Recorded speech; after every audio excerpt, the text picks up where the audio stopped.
जय साईं राम, नमस्कार। मैं ब्रिजमोहन सूरी आज आपको बताने वाला हूँ कि जन्म कुंडली में बहुत कुछ छिपा होता है। मैं आपको बताने वाला हूँ कि कई बार बहुत उच्च के ग्रह बैठे होते हैं जन्म कुंडली में, राजयोग तक बैठा होता है, बहुत पैसा देने वाले, सुख देने वाले ग्रह बैठे होते हैं, परंतु हमें लाभ नहीं दे पाते हैं। क्यों? क्योंकि या तो उन पर किसी दूसरे ग्रह की छाया होती है या फिर कुंडली में कोई योग होता है। अब एक योग होता है दृष्टिपात पंचवटी योग, बहुत बड़ा योग होता है ये, जो दृष्टि से बनता है। तो अब ये हो तो सभी ग्रह बंदी हो जाते हैं। तो कहने का अर्थ ये है कि कई बार तो दूसरे ग्रहों की छाया ऐसी पड़ती है कि छोटे मोटे उपाय करने से ही हमारे ग्रह काम करने लगते हैं। कई बार कोई योग होता है, उसका उपाय करना पड़ता है।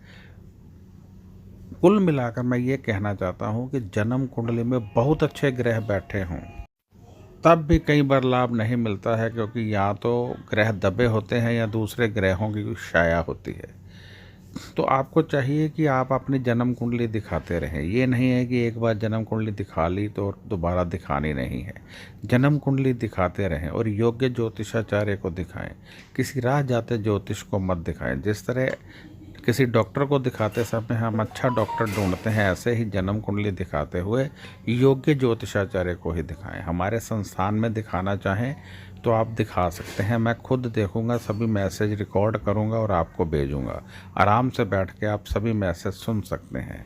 800 रुपये हमारी फ़ीस होती है, या आप गूगल पे या पेटीएम इसी मोबाइल नंबर पे कर सकते हैं। जन्म कुंडली दिखाना और उनका उपाय करना बहुत अधिक लाभ हमें देता है और हम जिंदगी में आगे बढ़ते हैं। इसलिए जन्म कुंडली दिखाते रहा कीजिए और ये बहुत ज़रूरी होता है। जय श्री राम।